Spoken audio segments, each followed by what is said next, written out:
hubiese algún problema también con el tema del sonido. Ya, ahora sí. Bueno, antes de nada, comentarles que he vuelto a subir las diapositivas al grupo de WhatsApp. Ya están un poco más complementadas, las hemos ampliado un poquito. Faltaban algunos temas en la primera clase, pero me refiero a la última parte del régimen disciplinario que no estaba todavía ahí expresado en las diapositivas mediante los libros de apoyo que utilizo. Por otro lado, habíamos terminado, creo, nuestra última clase la semana anterior, el día sábado. Estábamos analizando lo que son las faltas leves. A ver, vamos a empezar de una vez con las diapositivas para que podamos verlas y podamos empezar con la clase. Bien, aquí está.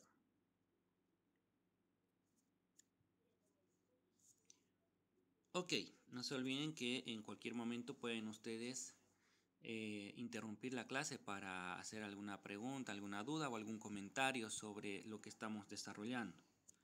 Si mal no recuerdo, habíamos quedado desarrollando, ¿no es cierto?, el artículo 104 de la Ley del Notariado, el cual hace referencia pues a las faltas leves.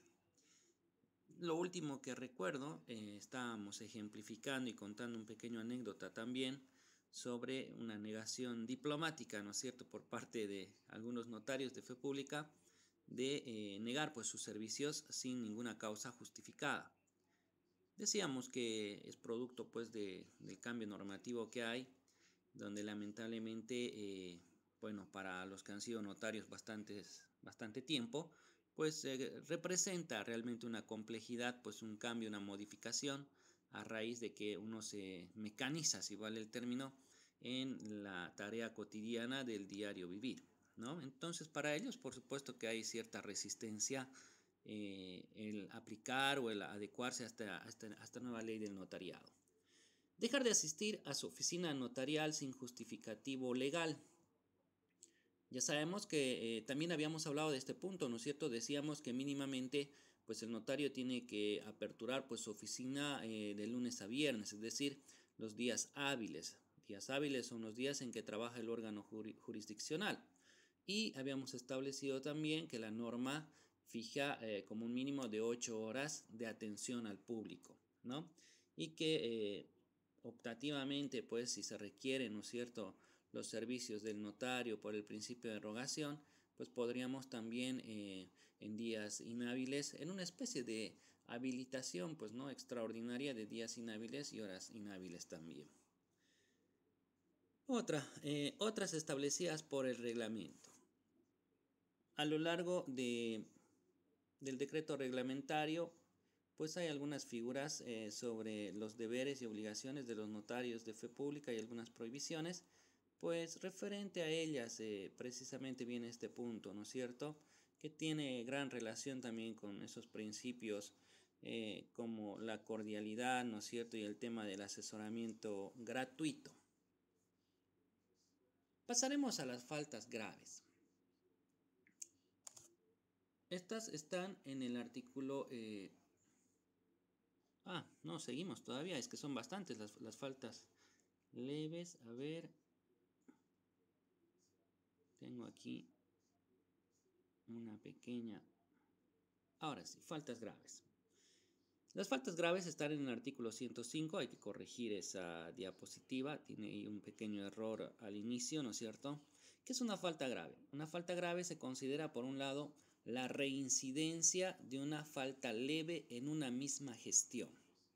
Lo que quiere decir que no se olviden que el notario, pese a que trabaja de forma privada, realiza pues un trabajo a nombre del Estado y por lo tanto pues se le considera nomás como un funcionario judicial. Por lo tanto la gestión pues se inaugura generalmente, ustedes saben, pues el 2 de enero de todos los años se da la inauguración del año judicial. Tenemos ahí la gestión y es precisamente que en esa gestión no tenemos que cometer 2 veces una falta leve, porque una segunda comisión de una falta leve pues ya significa la comisión de una falta grave. Por lo tanto, la sanción va a ser distinta por un tema de reincidencia, ¿no? El incumplimiento de disposiciones, circulares e instructivos pronunciados por la Dirección del Notariado Plurinacional o la Dirección Departamental en materia administrativa y de control de notarías. Esta estructura, pues, que conforma, ¿no es cierto?, el Notariado Nacional, se supone que tiene muchas atribuciones y muchas funciones, las cuales están ahí en la Ley del Notariado y en el decreto reglamentario. Entre ellas, pues, está también un punto muy importante que vale la pena resaltar. Se supone que tienen que hacer cursos de capacitación constante para que los notarios estén, pues, adecuadamente preparados para desempeñar sus funciones. Asimismo, van a sacar distintas circulares producto de su funcionamiento, su estructura y su hermenéutica, las cuales tienen que ser, pues, cumplidas a cabalidad, ¿no es cierto?, por todos los notarios a nivel nacional. Presumo, pues, en el tema de la cuarentena y demás que ha existido, pues han habido resoluciones, al menos para un trabajo en horario continuo, ¿no? Otro, recibir honorarios superiores a los establecidos en el arancel oficial. Este es un tema muy interesante, ¿no? La mayoría de los notarios desconoce que el arancel que ellos manejan es un arancel a la inversa. ¿Qué quiere decir eso? No es un arancel como el que establece, pues, por ejemplo, el Colegio de Abogados. Es un arancel a la inversa, lo que quiere decir que no pueden cobrar montos mayores que los que están establecidos en ese arancel. Y muchos de los notarios no tienen ni la menor idea de que esto es así, ¿no? Y como Juan Pueblo tampoco no sabe, pues no se queja. En algún momento, cuando se estaba debatiendo con la nueva ley de la abogacía o del abogado, se propuso, pues, pasa que no hemos tenido mucha afinidad, ¿no es cierto?, con el gobierno del presidente Morales, a raíz de que generalmente cuando metían, pues, la pata en alguna cuestión en su administración, pues no faltaba el abogado ilustrado que salía sacando en los medios de comunicación, pues, algunos comentarios sobre las metidas de pata del gobierno, ¿no? Entonces, hemos sido como la piedra en el zapato para el gobierno. Por eso que han habido bastantes cambios, que quieran o no. Sí, puede ser que sean en beneficio de la colectividad, de la sociedad en su conjunto, pero que nos han afectado a nosotros directamente, y les hablo del bolsillo, ¿no? Lo primero que se ha atacado ha sido, pues, la estructura de los colegios de abogados. Prácticamente se intentó en algún momento, pues, de que estos desaparezcan del mapa, y bueno, han ido sobreviviendo de a poco, paulatinamente. Se propuso en algún momento establecer un arancel a la inversa, como ocurre para el notario de fe pública, ¿no? Fue bastante reñido el asunto, puesto a que imagínense un arancel a la inversa, ¿no? En el ejercicio libre profesional sería algo totalmente, pues, desmotivador. Uno como profesional ya no haría, pues, cursos de capacitación, no haría, qué sé yo, un diplomado, una especialidad, una maestría, un doctorado. ¿Para qué ya te estarías capacitando si vas a cobrar exactamente lo mismo que cualquier otro colega que no realiza, pues no se capacita, no lee, no se prepara, ¿no es cierto? Entonces sería algo total y completamente, pues, nos llevaría prácticamente a la mediocridad, ¿no? Por eso es que el arancel para los abogados se establece, pues, como está, es un arancel mínimo, lo que quiere decir que podemos cobrar esos montos mínimamente, no menos de eso, pero de ahí para arriba, pues lo que nosotros veamos por conveniente y lo que el cliente quiera y pueda pagar, ¿no? De acuerdo a la equidad de las prestaciones. Mientras que en el caso de los notarios de fe pública, pues se habla de un arancel a la inversa, porque en realidad ellos no pueden cobrar montos mayores a los que están establecidos en dicho arancel, ¿no? Más bien lo que sí estarían habilitados es a cobrar montos menores. Yo recuerdo alguna vez cuando iba donde mi notaria con la que trabajo a hacer un poder, generalmente cuando es un poder a título mío personal, pues ella me hace un precio diferenciado. Recuerdo un día que me dijo, no puedo bajarle más porque ya estaría cobrando menos de lo que establece el arancel, ¿no? creo que me dijo su auxiliar en realidad, ¿no? La doctora dijo que pague tanto. Bueno, pues yo me quedé callado como trabajo generalmente con ellos, no quise hacer más controversia al respecto, pero ustedes que se están haciendo este diplomado pues en Derecho Notarial, muchos con el objetivo seguramente de poder optar por una notaría de fe pública, pues sepan a cabalidad de que el arancel que establece la DIR NOPLU pues es un tema de un arancel a la inversa. Y es más, el hecho de cobrar un monto superior al que está establecido en dicho arancel, pues constituye la comisión de una falta grave. Otro, la autorización de actos o negocios jurídicos ineficaces. ¿Qué es la ineficacia? Bueno, aquí vamos a tener que hablar un poquito sobre lo que son los contratos, ¿no es cierto? Porque generalmente la mayoría son actos o negocios jurídicos y vamos a asociar por analogía pues a doctrina que tiene que ver con el fenómeno de los contratos. Walter Kaune, el libro se llama La teoría de los contratos en general. Son 2 tomos, ¿no es cierto? El primer tomo habla de los contratos en particular, o perdón, de los contratos en general, la teoría general de los contratos, y el otro tomo habla de los contratos en particular, uno que son solamente los contratos civiles. La ineficacia tendrá que ver pues con la falta de validez de algún acto jurídico. ¿Qué sería un acto ineficaz? Aquel que no va a tener ningún efecto ante la ley o que posiblemente va a decaer fácilmente con algún proceso judicial. ¿Cómo dejamos ineficaz, por ejemplo, un contrato? ¿No? Vamos a buscar la ineficacia del contrato, ya sea demandando la nulidad, la anulabilidad, la rescisión o la resolución. Esos serían, ¿no es cierto?, mecanismos y formas de dejar ineficaz un contrato. ¿Qué pasa con el fenómeno de los testamentos? Esto sí nos interesa porque nosotros como notarios pues prácticamente sí intervenimos en el tema de la otorgación de un testamento abierto o un testamento cerrado. Entonces, si vamos a estar, por ejemplo, participando en la elaboración de cualquiera de este testamento, sea abierto o cerrado, y no estamos cumpliendo con alguna de las formalidades, pues estamos interviniendo en un acto jurídico que a lo largo va a terminar siendo ineficaz, porque ese testamento va a poder ser atacado por nulidad, ¿no? Entonces, prácticamente, si el notario, a sabiendas de que el acto jurídico finalmente va a ser ineficaz y aún así él decide autorizarlo, decide participar y qué sé yo, pues va a ser sancionado o va a ser establecido como una falta grave. El notario tiene que ser prácticamente como el juez, tiene que tener un amplio conocimiento en lo que es sobre todo el derecho civil, primordialmente el civil, el comercial, ¿no es cierto? Y se tiene que andar cuidando las espaldas porque lo que está aquí en vilo es pues su trabajo, ¿no es cierto? Del cual él vive y trabaja dignamente y mantiene pues a toda su familia. Por ello es que tenemos que andar, como se dice, pues cuidándonos las espaldas para evitar pues cualquier problema a futuro. Bien, otro. La transcripción, reproducción o expedición de testimonios y copias de documentos que no se ajustan al original.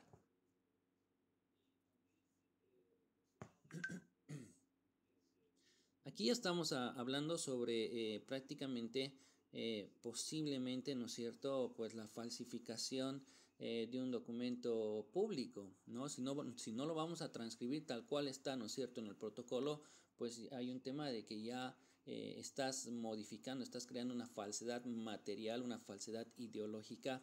Y obviamente, pues, además de constituir, ¿no es cierto?, una falta grave, pues va a dar cabida también a la iniciación de un proceso penal.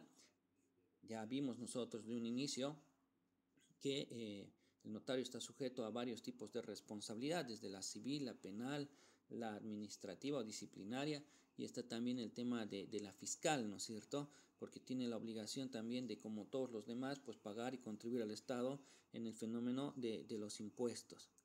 Bajo ningún precepto, pues se supone que el notario va a estar realizando esos trabajos, ¿no? Donde se van a crear documentos que ni siquiera han existido, lo que generalmente se hacía, ¿no es cierto?, el tema de los poderes notariales que se buscan bastante cuando hay un vendedor de un vehículo y ese vendió al otro, y ese vendió al otro, y ese vendió al otro. Estamos en la tercera o cuarta transferencia y el vehículo sigue a nombre del primer propietario y no lo podemos ubicar o finalmente no queremos tropezar con el tipo de que nos niegue, ¿no es cierto?, el tema de la otorgación del poder, porque ya es muy complicado el asunto. Hay muchas transferencias de por medio, transferencias que no deberían ser, ¿no?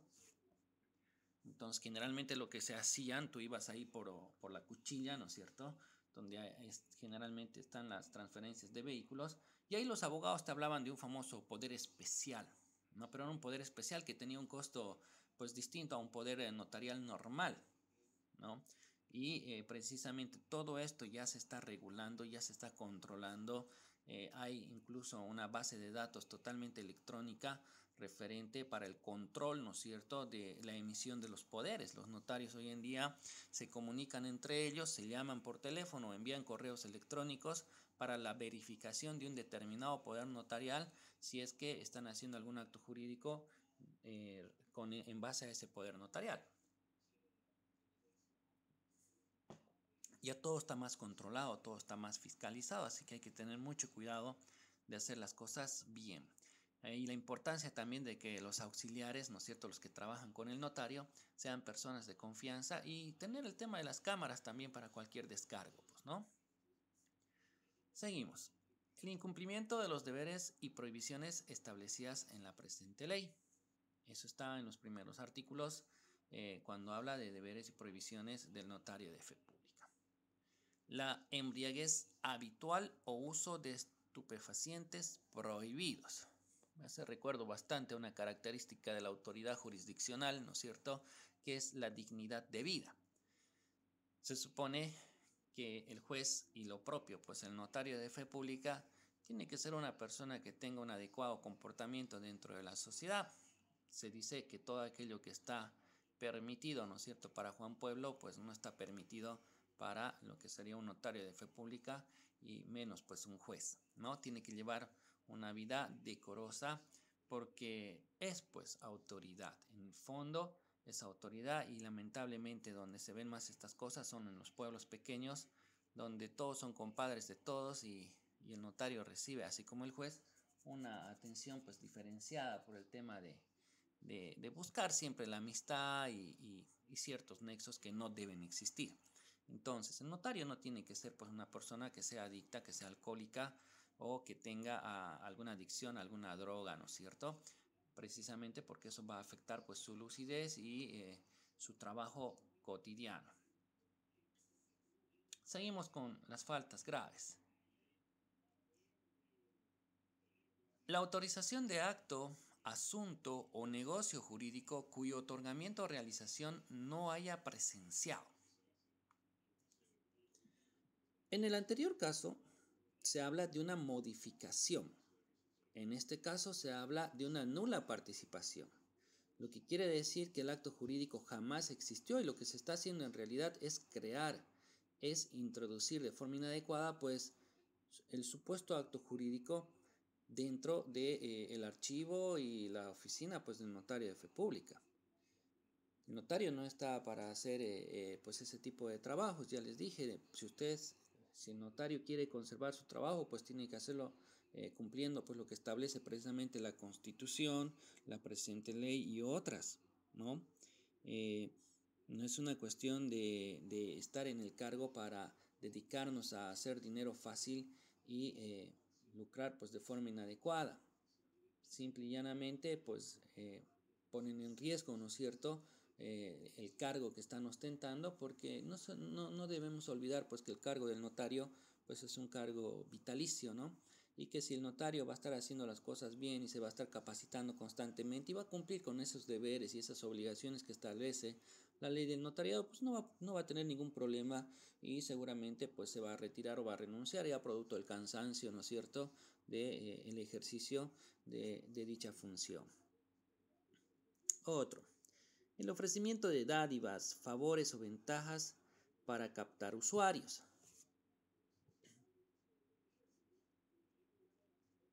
Esto es un ejercicio que se veía también bastante, ¿no es cierto?, en nuestro medio, Generalmente los notarios andaban buscando, no todos, por supuesto, no vayan a decir después que yo he hablado para todos los notarios, que es lo que me pasa, que dicen que hablo mal para los jueces. No todos los notarios, por supuesto, en algunos casos se veía, ¿no es cierto?, que el notario pues usaba ciertos vínculos o buscaba esos vínculos para trabajar con algunas entidades financieras, ¿no es cierto?, o algunas empresas y tener una especie de exclusividad. Más abajo vamos a ver que también eso está prohibido, ¿no? Donde el notario en realidad ofrecía pues como algún porcentaje o ofrecía, ¿no es cierto?, algún otro favor distinto para poder hacerse del cliente y asegurar pues de cierta forma una entrada permanente de un ingreso económico producto de la contratación de su servicio, ¿no? Entonces es importante que todo actualmente es neutral, no existe tema de exclusividades, no existe. Yo recuerdo alguna vez iba a alguna oficina de un notario X, no vamos a decir el nombre, pero varios han debido ver ustedes así, donde, no, disculpe, lo que pasa es que trabajamos solamente con el banco, ¿no? Más nos dedicamos a hacer trabajos para el banco tanto y estamos ocupados. Entonces te negaban pues la atención y además que estaba un tema de exclusividad, ¿no es cierto?, que también constituye una falta. La no emisión de la nota fiscal o defraudación con relación al monto. Bueno, aquí están dos figuras, ¿no es cierto? Hablábamos en algún momento de la responsabilidad fiscal que tiene el notario de fe pública, al igual que cualquier otro profesional independiente, ¿no es cierto? O al igual que los oficiales de registro civil. Pues hoy en día todo esto está formalizado, ¿no es cierto? Y tienen pues la obligación ellos de emitir lo que es la factura, como cualquier otro ciudadano, ¿no? Asimismo, si es que vamos a poner montos, no he visto yo realmente ese fenómeno. Una cosa es que no te den factura y otra cosa es que te den factura, pero con un monto menor. A eso se refiere el tema de la defraudación en relación al monto. Es una operación que se ve pues más en cuando tú compras un pasaje de flota, ¿no es cierto? En la terminal te dicen por un monto, pero en el papel dice otro monto y es por la persona que se está ganando sus pesos adicionales. Pero más bien creo que no hemos llegado a ese nivel, ¿no es cierto? Creo que hay un buen nivel profesional y sí, alguna vez pues no te dan factura porque no la pides, no hay esa costumbre, ¿no? No es como el tema de que hay una fiscalización por parte de los surtidores, por ejemplo, donde ellos automáticamente te emiten la factura, la quieras o no la quieras, y por último sin nombre y sin NIT, ¿no? Sabemos pues que es un tema de que hay un costo, ¿no? Hay que pagar un impuesto, tanto mensual como anual, y se vuelve pues un monto importante.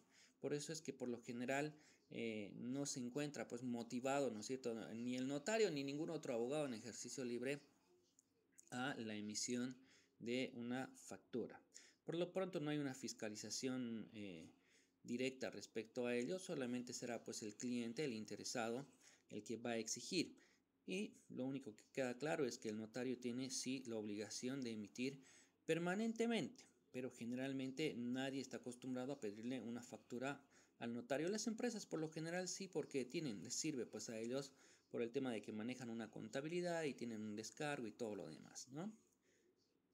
La otorgación o extensión de documentos notariales protocolares sin la comparecencia de uno de los o las interesadas.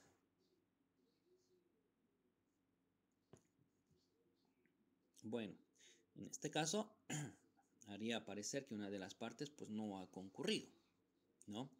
Entonces el notario no podría hacer pues la emisión de ese documento. Ahora, hay que saber distinguir algunas cuestiones permisibles, ¿no? A veces realizamos una compra-venta, por decir algo, de un vehículo y el vehículo está en Sucre, en Chuquisaca, y el comprador está acá en Santa Cruz. Bueno, pues a veces se dan ese tipo de fenómenos, ¿no es cierto? Donde lo que se hace pues es hacer el documento y se hace un reconocimiento de firmas pues por separado, ¿no? Eso es perfectamente posible. Si el vendedor tiene la residencia en Sucre, está allá, qué sé yo, vaya, se hace el documento, la minuta de transferencia, la cual se le realiza el reconocimiento de firmas y rúbricas en una notaría de la ciudad de Sucre. Viene el formulario solamente llenado en el punto 1 y se viene acá en Santa Cruz, te vas donde otro notario de fe pública, donde está el comprador y va a hacer el reconocimiento de firmas pues de la suya solamente, ¿no? Se va a prender otro formulario donde se va a llenar pues en el punto 2, ¿no? Esa operación sí es factible. Ha habido un reconocimiento de firmas y rúbricas, o sea, de la identidad, ¿no es cierto?, del contenido del documento, pues de forma separada e independiente, pero no es que lo ha hecho un solo notario ante la incomparecencia de la otra parte. Ahora, es muy interesante esto del reconocimiento de firmas y rúbricas. Hay algunas cuestiones que, pese a que ya está en vigencia la nueva ley del notariado y estas cosas se están formalizando, pues aún hay un tema de que no estamos cumpliendo la ley a cabalidad, ¿no? Por ejemplo, algunos decían que ¿qué ocurría generalmente? Ocurría que un poder notarial, de acuerdo a lo que establece el Código Civil, la ley general, pues tiene una vigencia ilimitada, es decir, mientras no se cumpla aquello que se ha encomendado en él, pues el poder sigue vigente, ¿no es cierto? Ahora, ¿qué ocurre con un poder para la transferencia de un vehículo? Ah, bueno, generalmente, pues tú podías vender aunque pase 1, 2, 3, 4, 5, 6 meses y aún así el poder lo utilizabas, ¿no? Pero cuando se puso en vigencia la nueva ley del notariado, ahora acá en Santa Cruz no te permiten, ¿no? Porque el poder tiene una vigencia pues solamente de 90 días, 3 meses. Y ahora algunos dicen, no, es que eso es por la ley del notariado. Mentira, eso es por el código de tránsito, ¿no? En Sucre, por ejemplo, hace bastante tiempo atrás, tú no podías hacer una transferencia con un poder que ya estaba fuera de los 3 meses. Lo que se hacía ya era la otorgación de un primer poder y te permitían sustituirlo por una sola vez, o sea que tenías 90 días y 89 días más, ¿no? Pero acá en Santa Cruz y en otros lados, pues no eran muy detallistas con lo que establecía el código de tránsito, ¿no? En cambio ahora, como la ley del notariado está en boga, todo el mundo se está capacitando, los notarios ya son nuevos, la mayoría han entrado por un examen de competencia, ha habido una evaluación, pues ya estamos siendo un poquito más finitos en este asunto y ya estamos aplicando pues las cosas como tienen que ser, ¿no? Imagínense antes el tema del contrato de anticrético, ¿no? Tú decías, bueno, el abogado generalmente empezaba y preguntaba al cliente, ¿quiere una minuta o un privadito nomás? ¿No? Y hacías a veces el privadito nomás y habían algunos notarios que reconocían en firmas y rúbricas, pese a lo que establece, ¿no es cierto?, el artículo 493 del Código Civil, ¿no es cierto?, el cual establece, bueno, perdón, el 491 en su numeral 3, el cual establece que el anticrético pues tiene que ser en documento público, por lo tanto sí o sí tiene que ser esto en minuta. Ahora, cuando hablamos de la diferencia de un documento privado versus un documento público, también pues hay muchas connotaciones que son distintas, ¿no? Por ejemplo, si vamos a hablar de una minuta de transferencia de un bien inmueble o de un vehículo, ¿por qué se reconoce en firmas y rúbricas? Esa es una minuta, es un proyecto, es un borrador de escritura pública, lo que quiere decir que ese documento no se puede reconocer en firmas y rúbricas. Ese documento ha sido creado para ser protocolizado, que es distinto a un reconocimiento de firmas y rúbricas, ¿no? Ahora, generalmente en nuestro medio se estila pues reconocer en firmas y rúbricas, pero creo yo, y discúlpenme si ofendo a alguien, que esto es un tema de recaudar plata, ¿no? Por ejemplo, ¿cómo se hacía en Sucre? Les comento solamente, no estoy diciendo que allá es mejor o aquí es peor, solamente les comento lo que yo conozco y lo que he visto. Tú hacías para una compra-venta de una casa, hacías la minuta donde el abogado, de ahí se llevaba el documento donde el notario y el notario le ponía solo un sello en la parte superior derecha, un sello del notario y nada más. Con eso las partes ya estaban autorizadas para ir a todas las oficinas del gobierno municipal, qué sé yo, a plan regulador, al SER, como se llama acá, ¿no es cierto? Para sacar el certificado catastral, para sacar el tema del plano de uso de suelo y luego recién ibas donde el notario y el notario protocolizaba, ¿no? Una vez protocolizado, bueno, te otorgaban el testimonio y eso ya llevabas a derechos reales, ¿no? Pero no te reconocían en firmas y rúbricas porque no es correcto. Un documento público, una minuta, que es un proyecto de documento público, que es un borrador, pues en base a su naturaleza jurídica, tiene que ser protocolizada, no tiene que ser reconocida en firmas y rúbricas.